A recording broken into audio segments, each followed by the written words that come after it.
The year was 9 AD, and Rome was at her peak. The Roman commander, Nero Claudius Drusus, had been tasked with handling the German peoples to the north, and as he picked off the disunited tribes one by one, he made the choice to treat them roughly and unjustly. The country was widely devastated, and immense multitudes were carried away from their homes and transplanted to the Gallic bank of the Rhine. Beatings, starvation, children stolen and sold into bondage, and all manner of Roman state-sponsored atrocities were reportedly carried out. Drusus knew that the Germanic warriors could be daunting opponents, but he also knew that they were divided into a great many factions, and that these factions were constantly butting heads with one another, especially with Rome's shrewd hidden hand at play behind the scenes. Fighting a people by all accounts devoid of such shrewdness and cunning themselves, Drusus, sitting at the helm of a military force belonging to the mightiest empire in the world, likely felt all but fearless, and perhaps figured his mistreatment would strike fear in the hearts of this simple people. This would prove to be a costly miscalculation. Resentment had long been building among the German nobles, resentment which had recently come to a fever pitch. Regardless, the Romans had a potent weapon on their side. A German of the Cherusci tribe named Arminius, who, like so many Germans from noble families, had been taken as a hostage, in the loosest sense of that term, to grow up in Rome, to learn Roman ways and culture and civilization, and learn to respect and love the empire, and take this attitude back to his own people, was employed in the Roman army to help put down revolts and better navigate the terrain.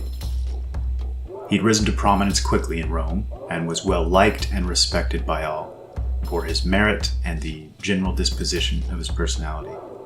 They knew he was a skilled warrior, and saw flashes of brilliance as he rose through the ranks, but little did they know what caliber of man their efficient Roman military structure was serving to cultivate here.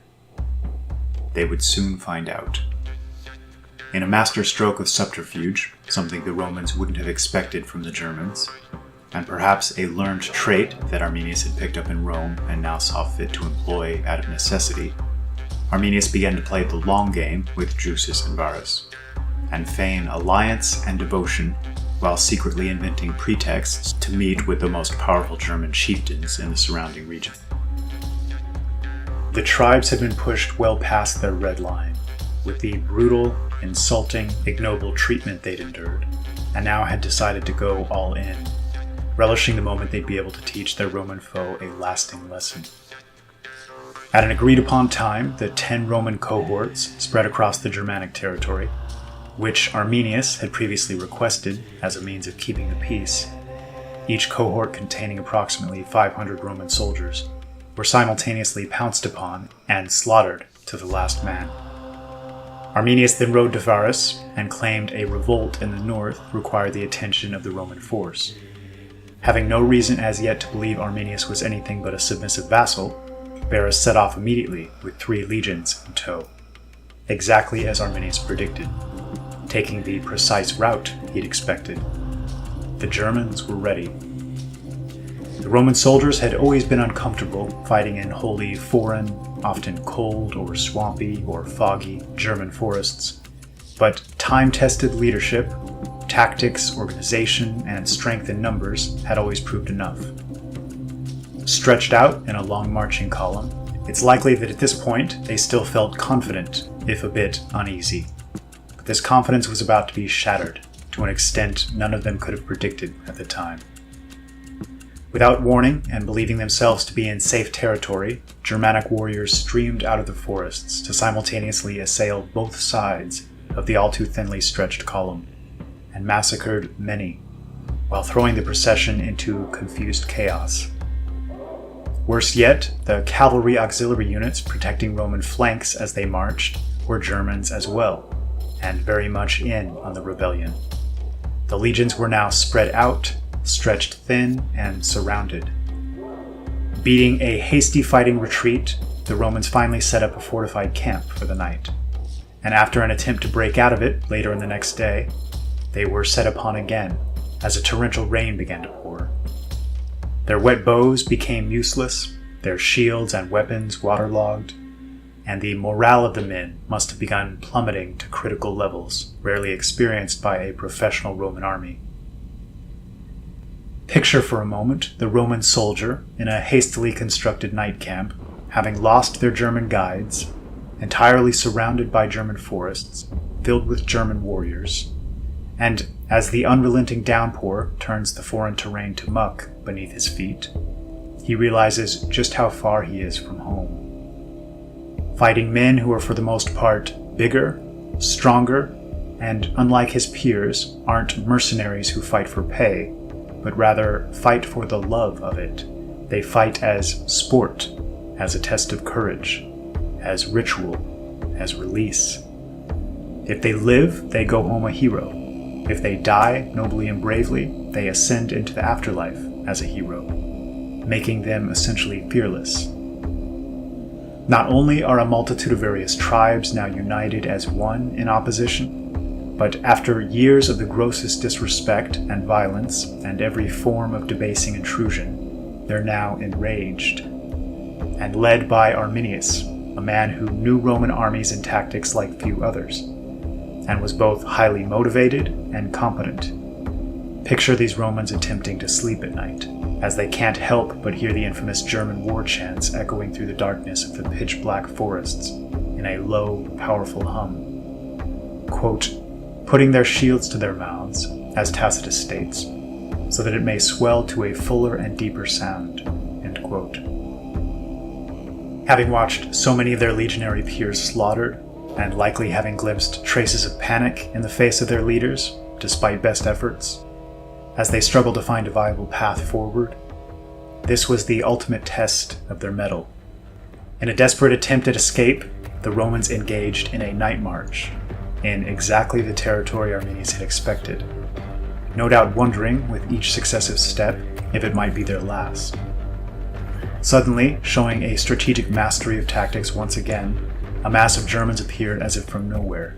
The second in command of Varus threw off the famed Roman discipline and flat out turned tail to escape with his entire cavalry attachment. An attempt that would prove in vain, as he was soon overtaken by German cavalry, who then acted as the karmic force set to punish their cowardice by slaughtering them to the last man. As Varus tried desperately to keep some semblance of order, the Germans finally swarmed onto the frightened chaos of men, this time en masse. It was a slaughter, and amidst it all, Varus took his own life. Everything had gone precisely according to plan for Arminius. The defeat was so total, with estimates of 20,000 men dead, 3 entire legions, that the Emperor Augustus was said to have walked around in a daze for several weeks afterwards back in Rome, pounding his head and his fists against the floors and the walls of his palace, shouting, "Quintilius Varus, give me back my legions." The Germans, their fury apparent, showed absolutely no mercy in this instance, and reports were that upon returning to the area 6 years later, Roman legions found grisly trophies of the defeat everywhere, purposefully left for Roman eyes, perhaps as a lesson, a reminder, including men nailed to trees and the remnants of many others burned in the sacred groves. Never again would Rome attempt to conquer all of the German lands. So who were these men? It's important to note, first and foremost, that if it weren't for Roman sources, we'd have known absolutely nothing of Arminius and his actions. The Germanic peoples, very broadly speaking, disprized writing, and instead preferred bards and the human voice in recounting their great tales. How many other heroes and exceptional stories of great courage, competence, daring have thus gone unsung in our age? We may never know the answer to this, but the following will be a clumsy attempt to bring together some of what we do know. Discussing the Goths and Germanic peoples is a daunting task, not only because it's a subject of such immense historical importance, but because there are few historical topics so rife with misinformation, misdirection, confusion, and muddied waters. I believe one of the main reasons for this is due to the post-World War II paralysis, as an entire people were pushed into a state of self-flagellation and the most extreme sort of shame and self-hatred. From the conclusion of this war forward, not only Germany, but across the Western world, our conception of history changed its face almost entirely, simultaneous with the changing face of academia. Any data that painted Germanic or Indo-Aryan peoples in too positive a light was viewed with extreme skepticism, and almost always dismissed out of hand, or buried or ignored. Whereas historical accounts that fit the reverse narrative were actively sought out, embraced, championed. And this happens naturally and unconsciously in an environment in which the cultural pendulum has swung so far in one direction. The expression of the victors writing the history books is more deeply true than most could even fathom. And though we sometimes think of this type of bias as a determinant of which individual facts might be included or tossed out, it goes far deeper than this. The underlying premise we set out with, the fundamental narratives and storylines, the frame of reference, determines how we create our fact picture of history. It acts as the root from which all branches spring. When the root is infected by serious bias, everything which springs from it will inevitably be a result of this built-in bias, in such a natural and organic fashion that it often goes unrecognized for what it is. When we approach history dishonestly, when we paint an inaccurate picture for future generations, we're committing one of the greatest sins it's possible to commit. It's a profound disservice to the dead, especially those who lived lives of self-sacrifice in service to something higher than themselves. But it's an equally powerful disservice to those young minds being molded and shaped, who need truth and an accurate picture of reality, in order to learn the lessons from the past that better help them develop in a healthy manner. I've long considered this to be one of the greatest tragedies of our age, and it's one of the many reasons I launched this series. I won't go too far down these paths for the moment, as I value my YouTube channel and reach, and fully recognize this isn't a platform on which one can expect to be honest on such topics and hope to go unpunished. But I do hope to bring to light the story of the ancient Gothic and Germanic peoples in what I believe is a more objective manner than most. As with the other videos, this is so far from comprehensive that a more honest title might have been The Tip of the Iceberg, a prelude to an introduction to a prelude of an introduction to the Germanic peoples. But also, as with the other videos, I expect these two videos will just be the first on the topic, with more to follow. So, here we go. Origins is a tricky word, and of course it's rarely used with technical accuracy with regards to human history.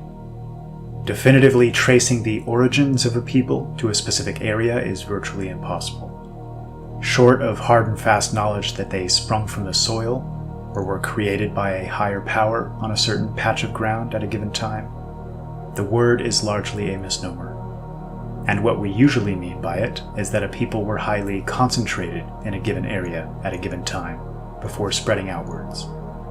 Tracing the origins of the Germanic peoples is especially difficult, perhaps more so than any other group. And the reason for this difficulty is a key point of this video. One of the biggest misconceptions is that these were largely settled tribes, who rarely moved or migrated, but rather milled around in European forests for millennia. The ancestors of Goethe, Beethoven, Heisenberg, and von Braun were supposedly exclusively contained on this small patch of land, contributing little to nothing to the larger storyline of empires, cultures, and peoples. I was taught this growing up, and in part due to the gravitas of modern academic consensus, I believed it myself to some degree for much of my life. Until I became completely engrossed in the subject of history and began to seek out the oldest first-hand historical accounts and the broader picture, at which point my perspective changed entirely. One of these accounts was written by a man of Gothic lineage himself around 500 AD, a summarization of a still more ancient source written by Cassiodorus, which unfortunately has been lost to us. This man was called Jordanus, and I highly recommend reading his story in full. I may even narrate it at some point if the interest is there, and I've linked it below in the video description. His account, which seems to agree with the others of his era and beyond, speaks to a people that were anything but domesticated and locked in place. Very much the opposite. And after all of my research, I can't help but believe the long migration of the Goths that he highlights was hardly unique in the history of the Indo-Aryan peoples, but rather a hallmark and defining element of their character. This urge to strike out, to explore, especially when success in any given region caused a population density that restricted their desire for individual plots of land to call their own. And another prominent reason for movements and migrations, one made especially difficult to discuss in today's atmosphere, seems to be something almost akin to what we today call white flight, a fleeing from environments that no longer felt comfortable, safe, or healthy for any reason, or that prevented them in any way from living the types of lives they sought to lead, or more importantly, restricted their freedoms in any way. The history of the Germanic peoples seems to be one of Volkswanderung, and the debate still rages as to what region they inhabited in ancient times, prior to major splits and migrations, with some certain it was in or near Scandinavia, others just as certain it started near the Caucasus, or Iran, or India, or even the Middle East. This is a profoundly intriguing topic, and one I'll be devoting future videos to. But in an effort to prevent this video from being excessively long, I believe the best summary to be this. I think most of the confusion here is precisely due to that characteristic of the Aryans previously mentioned, namely that this larger genetic and cultural family spread exceedingly far and wide over the period from approximately 3 to 4000 BC to 3 or 400 AD. Keep in mind that individuals of fair eyes and hair and skin, tall in stature, of the I and R1a and R1b haplogroups, have been found in large numbers as far afield as China, India, Iran, all throughout the Black Sea region, extending into North Africa, even the Americas, and of course Europe, and virtually everywhere in between. For example, ancient DNA testing has confirmed the presence of haplogroup marker R1a M417 in samples from the corded ware culture in Germany, dating to 2600 BC, from Tocharian mummies dating to about 2000 BC in northwest China, from Kurgan burials circa 1600 BC, from the Andernovo culture in southern Russia and southern Siberia, as well as from a variety of other Iron Age sites from Russia, Siberia, Mongolia, and Central Asia. And these weren't simply individual travelers, these were groups and settlements. Aside from the royal element, those rulers and leaders and chieftains who so often kept detailed records of genealogy for dynastic purposes, the broader populations could easily lose track of their relation to one another over time. This process is best thought of in the manner of a family tree visual, with a single root branching out into exponential complexity. And even though the branches might remain relatively free of racial and cultural admixture from the outside, they would, over time, develop their own unique manifestation of that larger culture, with their own heroes and tales and other unifying and distinctive elements. There's a real beauty in this, these manifestations of independent storylines all dancing around and reflecting the same core elements, each in their own unique way. But it also, of course, makes the history a bit trickier to properly sort and sift. So to simplify, we're going to pick up their tale around the point which Jordanus himself first speaks of a definitive large migration, a movement which may have been a retracing of a previous migration path, as the Danube and Rhine might well be thought of as something of a frequently traveled highway between northern Europe and the Black Sea region. Agreeing with Cassiodorus, the history from whom most of his work is derived, he dates this movement of his Gothic ancestors to approximately 1500 BC, arriving into the land of Scythia. Indicating just how easily Germanic peoples would expand and fragment into tribes, each with their own name and personal identity, he mentions one group, delayed to their slower ships, being called the Gepidai, a light-hearted Gothic insult of sorts meaning slow or stolid. and mentions later a large separation of the two major groups due to a bridge failing before the entire migration party had crossed. Intriguingly, he pins these mysterious words with regards to yet another separation of peoples in this long migration. Quote, Philomer, king of the Goths, found among his people certain witches, whom he called in his native tongue Halierne. Suspecting these women, he expelled them from the midst of his race, and compelled them to wander in solitary exile afar from his army. There, the unclean spirits who beheld them as they wandered through the wilderness bestowed their embraces upon them and begat this savage race, which dwelt at first in the swamps, a stunted, foul, and puny tribe, scarcely human and having no language, save one which bore but slight resemblance to human speech. Such was the descent of the Huns who came to the country of the Goths. End quote. This expulsion, if true, was to set the stage for later events that would completely change the scope of world history. Jordanus mentions the Goths eventually settling in the region around the Black Sea, which we spoke of in the part 2 of this series as the central hub of the Scythian peoples.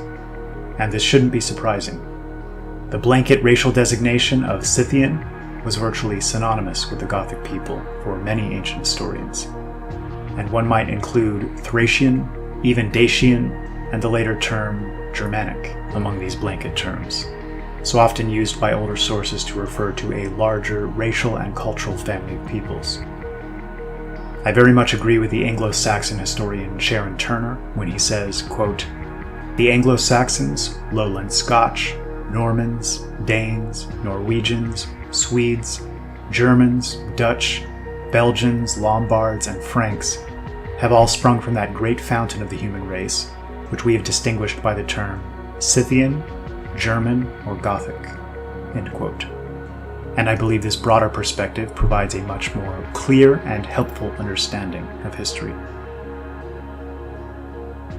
Jordanus speaks of his people's ancient battle with the Egyptians, recounting the legendary Scythian Gothic king Tanausis and his routing of Sesostris in approximately 1300 BC, chasing him all the way back to Egypt, and on the return journey subjugating much of Asia, making the lands subject to Soranus, king of the Medes, who was, quote, his dear friend, another illustration of the close connection and kinship between peoples presented in most modern historical accounts as wholly disconnected and unrelated to one another. It's interesting to note here that more than one source speaks of how a band of Trojans, 12,000 strong in most accounts, led by Priam and Antenor, sailed from Troy to the river Don in Russia and on to Pannonia on the river Danube, settling near the Sea of Azov, which, of course, is where we find our Goths and Scythians later mentioned, founding a city called Sicambria. Jordanus speaks of one king of the Getae, a Gothic people, as being Telephus, a son of Hercules, and the husband of the sister of Priam, of Trojan fame. Telephus, quote, was of towering stature and terrible strength. He matched his father's valor by virtues of his own, and also recalled the traits of Hercules by his likeness in appearance. Our ancestors called his kingdom Moesia. This province has on the east the mouths of the Danube, on the south Macedonia, on the west Histria, and on the north the Danube. End quote. Jordanus goes on to recount the personal battles of Telephus with Ajax, Ulysses, and Achilles, and eventually being mortally wounded in the fight. He also mentions Cyrus attacking the Getae, whose queen was Tomyris, the same Tomyris mentioned as queen of the Scythians in part 2 of our series, who went on to rout Cyrus and his Persians to avenge the death of her son. Darius, too, was to try his luck against the Scythian and Gothic people, only to meet the same fate, despite an army reputed to contain 700,000 men, likely due to those highly mobile guerrilla warfare and scorched earth tactics highlighted in the Scythian video.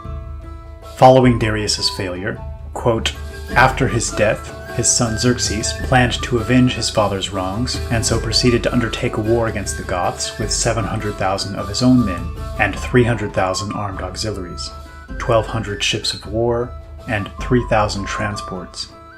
But he did not venture to try them in battle, being overawed by their unyielding courage.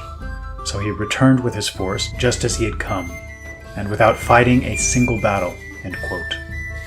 And this illustrates an important and unique element of this people and their history. Almost universally, across any historical account you're likely to find, they were spoken of with respect, even by their enemies. As Edred Thorson states in his Mysteries of the Goths, quote, "This prestige certainly had a metaphysical dimension as well. Gothic identity was not merely a random or arbitrary thing. It implied a degree of greatness, and bore a whole series of ideological traits as well. Freedom, independence, heroism, individualism within group solidarity." End quote.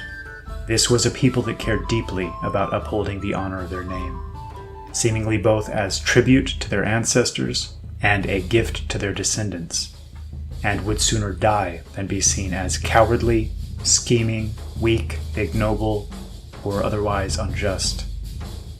This innate characteristic would follow them, and Tacitus speaks of their own internal governing and decision-making being dictated in a similar manner, stating the very prestige of a chief may settle a war, and mentioning how leadership was by example, not authority, gravitas and prestige and respect, as opposed to an arbitrary, superimposed social or political structure. I believe this allowed for the formation of a much more natural and healthy hierarchy, one which was capable of adjusting in real time, and required leaders to conduct themselves in a manner befitting their position. On this note, it's stunning to see how closely the accounts of Herodotus and Pompeius Tragus and others of the ancient Scythians mirror those of Tacitus's later accounts of the Germans. Another testament to this prestige is the story of Philip, father of Alexander the Great, who had made alliance with the Goths by taking to wife a daughter of a Gothic king. However, needing money, made the mistake of attacking Odessus, a city of Moesia, which was subject to the Goths. It's said that at the approach of the Macedonians, quote, "Those priests of the Goths, that are called the Holy Men, suddenly opened the gates of Odessus and came forth to meet them. They bore harps and were clad in snowy robes, and chanted in suppliant strains to the gods of their fathers, that they might be propitious and repel the Macedonians. When the Macedonians saw them coming with such confidence to meet them, they were astonished, and, so to speak, the armed were terrified by the unarmed. Straightway they broke the line they had formed for battle, and not only refrained from destroying the city, even gave back those whom they had captured outside by right of war. Then they made a truce and returned to their own country." End quote. Such accounts seem almost unbelievable until viewed in totality with the rest of the accounts of the reputation that followed these people, whom I believe may be those mysterious royal Scythians, whom Herodotus and others mention as the foremost among the related scattered tribes. On this note, before we follow the trail back into Europe, I'd be remiss not to mention a theory posited by Thor Heyerdahl and others, which suggests that the famed Aesir, the deified tribe of gods or leaders at the heart of Norse and Germanic ancestor worship, as well as Odin himself, were very real people. The term is etymologically connected to Ansis, meaning half-gods, which further stretches back to a Proto-Indo-European word, essentially meaning life force, and Avestan and Sanskrit terms meaning lord and godhood. It's widely believed this word stems from a still more ancient term meaning to create, produce. He makes the argument for an etymological connection of Asir to the Azeri of Azerbaijan, which Heyerdahl and others posit as being their ancient pre-migration homeland. The word Azir in Persian means fire, and in Turkic means high. The Icelandic sagas speak in a matter-of-fact manner about the Asir people, and their principal settlement being in a city wedged along the Caucasus Mountains. European royalty routinely traced their lineage back through Troy, the Scythians, and even Odin himself, until fairly recent times, in which these figures began to be framed as fictitious gods. And to their credit, these genealogies seem to make sense in the broader scope of written accounts. Thor Heyerdahl had been working on a deeply intriguing book he called The Hunt for Odin, which no doubt would have provided a great deal of more helpful context here, but sadly died before its completion. He not only claimed Odin was a flesh and blood figure, but also broke from others in that he didn't place him in the most remote antiquity, but rather as a respected chieftain who helped lead one of the mass migrations back to the west. To quote Snorri Sturluson, author of the Norse Eddas, "At that time when Odin lived, the Romans were conquering far and wide in the region. When Odin learned that they were coming towards the land of the Aesir's, he decided that it was best for him to take his priests, chiefs, and some of his people and move to the northern part of Europe." End quote. On the website osterholm.net, which I've linked below, and seems to contain a trove of useful information, albeit much of it not yet embraced by academia, mentions that the most prominent clan to travel with the Aesir were the Errol warriors, or the Erelar, meaning wild warriors. The Aesir sent the Erelar, or Irelar, north as seafaring warriors to secure land and establish trade. These warriors were called the Earls and Jarls in later Scandinavian society, and known as the Heruls and Heruli by the Romans. The clans enabled the Aesir clans, later called the Svi, Sviar, Svie, Svir, or Svioner by the Romans, to establish settlements throughout the region, but not without continuous battles with the Goths and other migrating Germanic tribes. The Eruls or Heruls eventually made peace with the Goths who ruled the region. The tribes of the Svir, Vanir, and Heruli soon formed their own clans and dominated the Baltic and Scandinavian region. The Gothic historian Jordanus, who was a notary of the Gothic kings, told about 551 AD that the Danir were from the same stock as the Svir, both taller and fairer than any other people in the north. The Svir population flourished, and with the Heruls and Goths formed a powerful military alliance of well-known seafarers. The Svir and Heruls then gradually returned to their ancestral land, beginning in the 2nd century AD. Sometimes sailing with the Goths, they terrorized all the lands and peoples of the Black Sea and parts of the Mediterranean, even the Romans. They were the pre-Vikings." End quote. And indeed, we find several mentions of the Heruls in the works of Tacitus, Jordanus, and others, spoken of as especially famed and respected warriors. These topics are still hotly debated, as they should be, and some of this is subjective speculation, albeit educated speculation. But my advice would be to beware those who dismiss such accounts out of hand without hard evidence. The modern approach seems to be to start with the premise that nearly all historical accounts are false or flawed, whereas I tend to think that most of the histories were penned with genuine intent, i.e. for the purpose of retaining an account of actual happenings. And I believe there should be a burden of proof, but there should also be a burden to disprove, if this makes sense, especially in the cases in which we only have a single document or two to make use of, and when the information contained within fits cleanly into and fills in the blanks of a larger fact picture. The word debunk in our age seems to have somehow become all-powerful, and skeptics have a way of destroying and dragging through the mud any theory that strays from their chosen storyline. This strikes me as dangerous. So, as we slowly move west into Europe, pushed at times by Rome, at times by population growth, at times by incursions of both foreign and brother peoples from the east in a domino effect, the Scythians, using the broadest definition here, seem to almost seamlessly morph into the Goths, again using the broader definition. Interestingly, Strabo and Pliny the Elder separated the Scythians into two elements, the Sarmatai and the Germani, the latter term derived from the Latin Germanus, meaning genuine, of the same parents. Recall in Part 2 where we spoke of the royal Scythians often being referred to as the genuine Scythians. It may be that the Sarmatai were a Scythian element with some foreign admixture, whether racial or cultural or both. Interestingly, the Anglo-Saxons were also known as the Germani. Strabo further refers to a people known as the Celto-Scythai, or the Celtic Scythians. As one writer puts it, if we go back 500 years from the point of when the Teutonic languages began to differentiate, we discover that great swaths of northern, western, and eastern Europeans spoke similar dialects of a common Indo-European language. When scholars try to pin a label on a particular European barbarian tribe, as being Germanic or Celtic or Scythian, they often find themselves in a quandary. Distinctions are often unclear and can easily become arbitrary." End quote. It's vital to keep in mind that prior to the bulk of the Goths arriving back into Europe, their German brothers were already present on the land.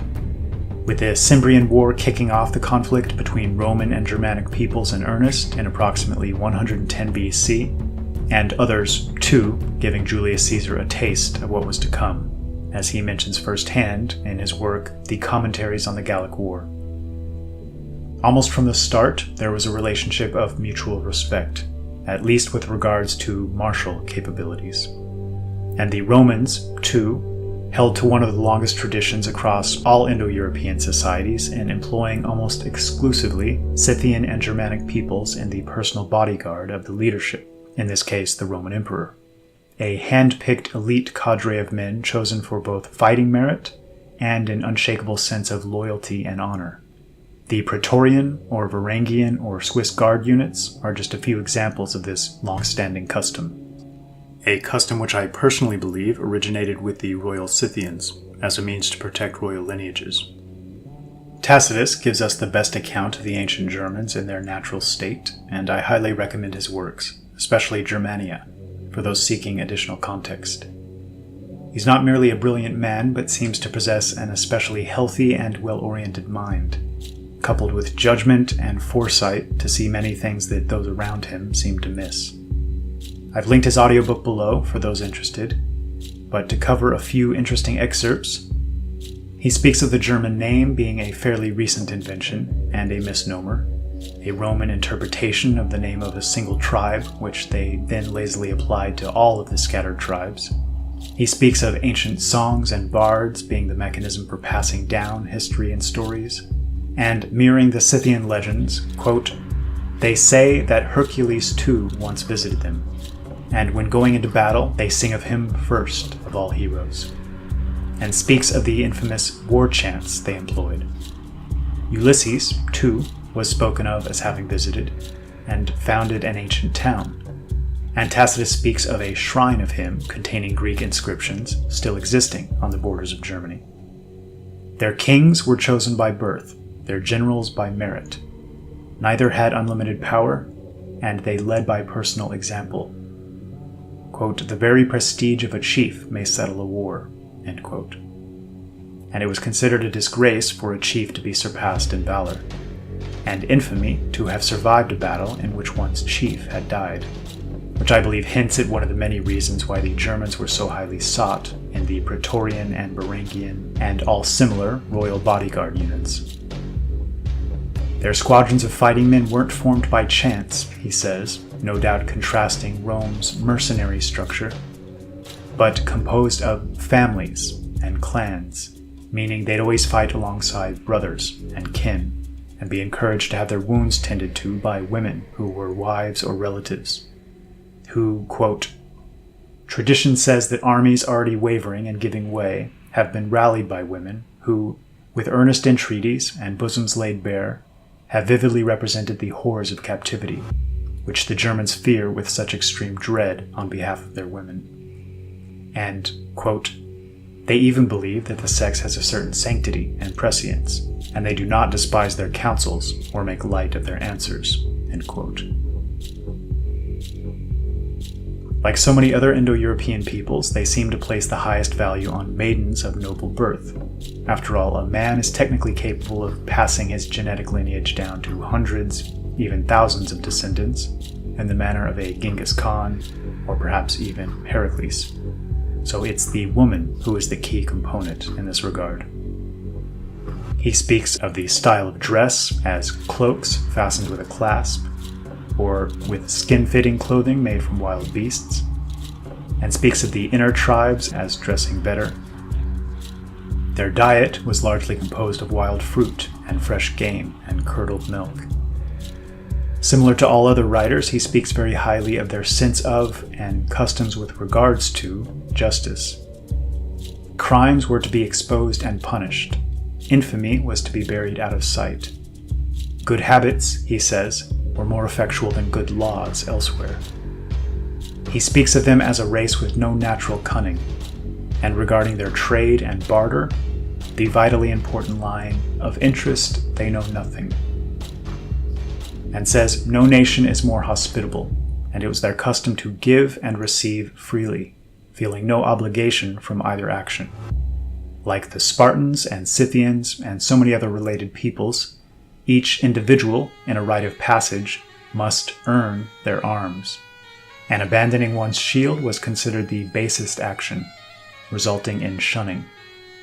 They considered it, quote, "tame and stupid to acquire by immense toil what they might win by courage, valor, or blood, and didn't well tolerate close quarters with regards to living spaces, but spread out freely to whatever areas attracted them."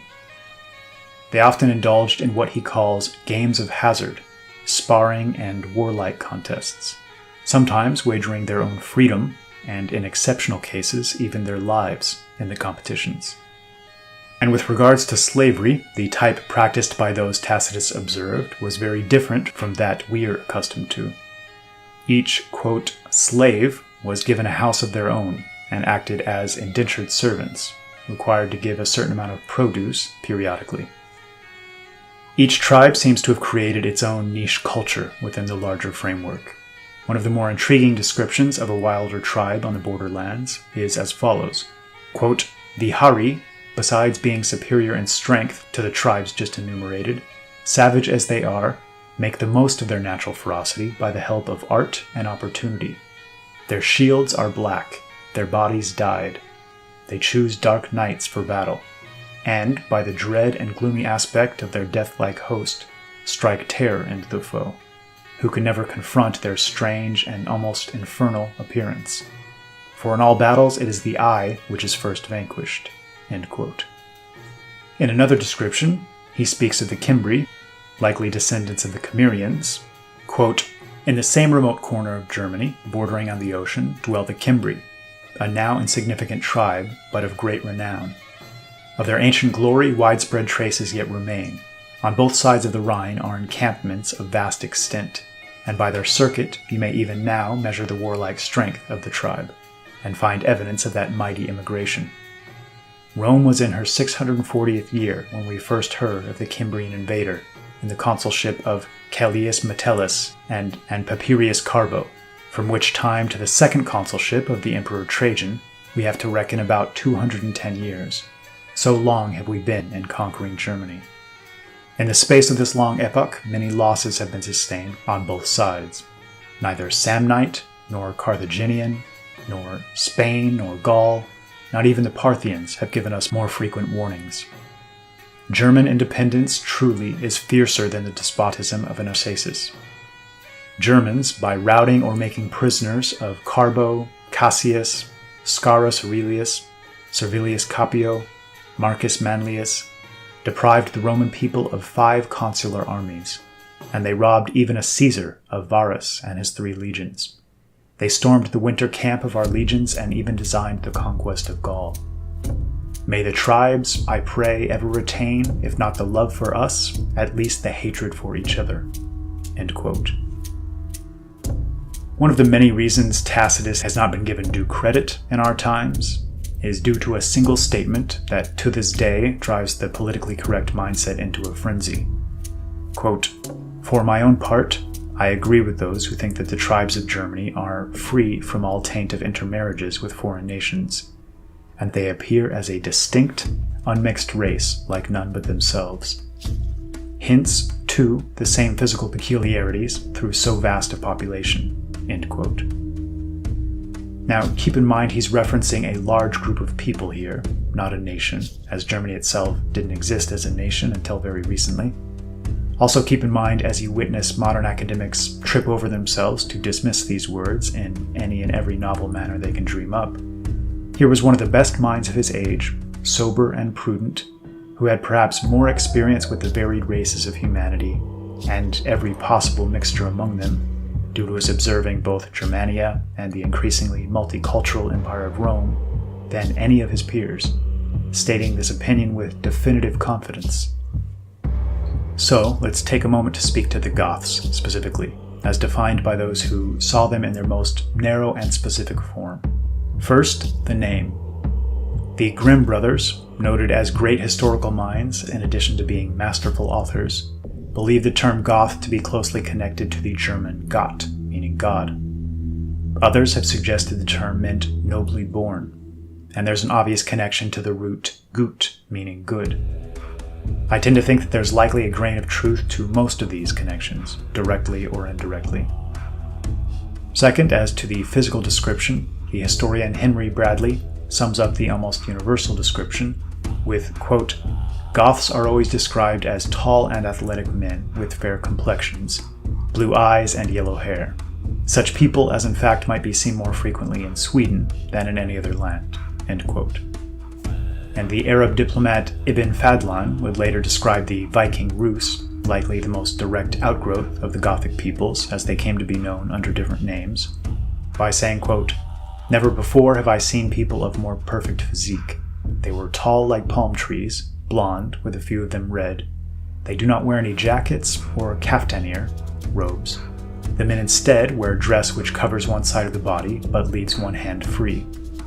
Every one of them brings with him an axe, a sword, and a knife," end quote. Third, as to their general personality and manner of being, the historian Bradley continues, quote, "That the Gothic people had many noble qualities was frequently acknowledged, even by their enemies, and it is abundantly proved by many incidents in their history. They were brave, generous, patient under hardship and privation, and chaste and affectionate in their family relations," end quote. And then continues with an interesting aside that despite their history of achievement and successes, I too have come to agree with, quote, "There is nothing in their history more remarkable than the humanity and justice which they exercised towards the nations whom they conquered," end quote.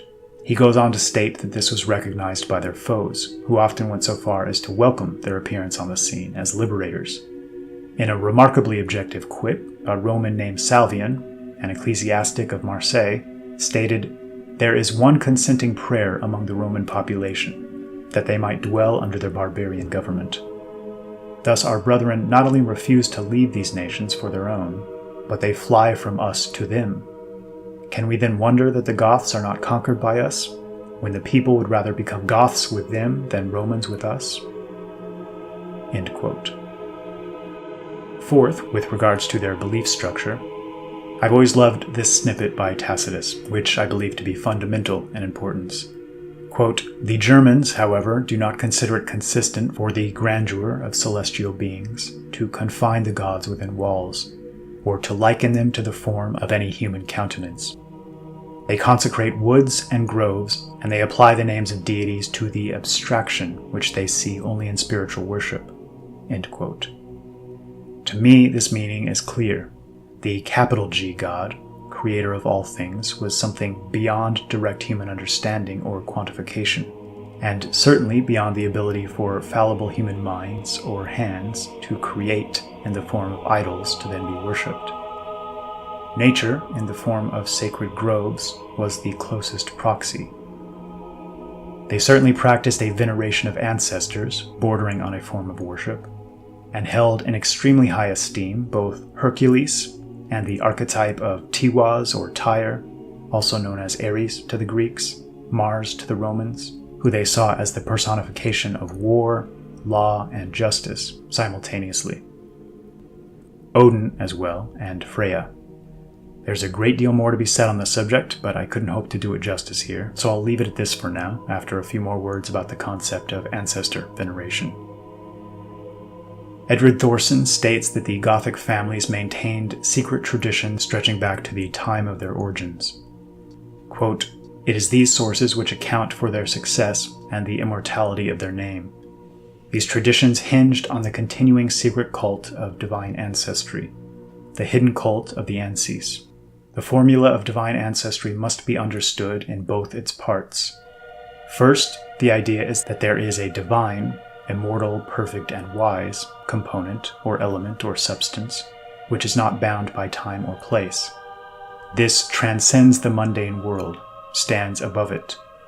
Second is the idea that this substance can be transmitted or transferred from person to person, or from generation to generation, through historical time and over natural space. We know that this ancestral portion could be transmitted genetically through the blood, or through symbolic initiations, blood brotherhood, adoption, reception into warrior bands, guilds, etc. Although these latter methods were well known to the pagans and well documented among them, it appears that under the influence of the Christian tradition of apostolic succession, these later methods grew to be more and more prestigious over the centuries. This increasingly became the method whereby the threatened esoteric of the Goths could be secretly transmitted and thus protected from an ever more hostile world." End quote. And with regards to Christianity, the evidence seems to contradict the popular notion many still hold that all Germanic peoples were dragged kicking and screaming into a new religious conception, or forced at the point of a sword. In fact, the very first book written in the Gothic language was a translation of the Bible, penned by a man the emperor dubbed our second Moses, a Gothic Cappadocian named Wulfila, literally transcribed as Little Wolf in the 3rd century AD. Now, of course, this wasn't modern Christianity, much of which seems to have been subverted into something of an extension of the very worldly social justice movement, but rather a much more strict and true-to-form conception. The bigger leap didn't seem to be to Christianity, whose central focus on a self-sacrificing figure bore some resemblance to Odin, who was hung on a tree and in some stories pierced by a spear. The more difficult leap was rather to Catholicism, as opposed to that Arian form of Christianity, which was more familiar and comfortable to them, and that didn't require they bend the knee to priests and churches of Rome. The Franks, the Germanic people largely responsible for the creation of France as we know it today, acting as Rome's first and strongest allies willing to adopt Catholicism, were in some sense tasked with its spread across all German lands, a difficult and bloody transition, in part planting the seeds of the Protestant and Catholic conflicts of later eras. It's also deeply interesting that the Goths and Norse were referred to as the Magi during the Visigothic period in Spain, with the non-Gothic elements making no distinction between them and the Magi of Zoroastrian Persian fame, a term you might recognize in part from the 3 wise men of the biblical tradition. Rome, especially the Eastern Roman Empire under Justinian, would begin to exploit this Catholic and Arian rift as a means of establishing greater control over the Goths, or attempting to destroy those he couldn't control. A hallmark trait of the Germanic people seems to be an unwillingness to bow to any form of centralized authority that doesn't spring from their own roots. A lesson foreign rulers would need to learn and relearn several times throughout history, often at the point of an extremely proficient sword. We'll discuss this and get to know the Gothic people through an examination of their dynamic with Rome, the Huns, the Jews, and the Saracens in the next installment in our series, which I hope to release within a week or 2 from now, and which may be followed by a 3rd video shortly after, as it's simply impossible to condense this story into a single hour. We'll also be introduced to some of the most exceptional and impressive figures in human history, figures modern history books seem to give scant reference to, if any, yet who by any objective standard towered over their peers, and encapsulate the essence of the Gothic spirit, and who would proceed to lay the groundwork for Gothic dominance of the Roman Empire, all of Europe, stretching east to the Black Sea, even North Africa, and then planting the seed that would one day grow into modern Russia. So, until then.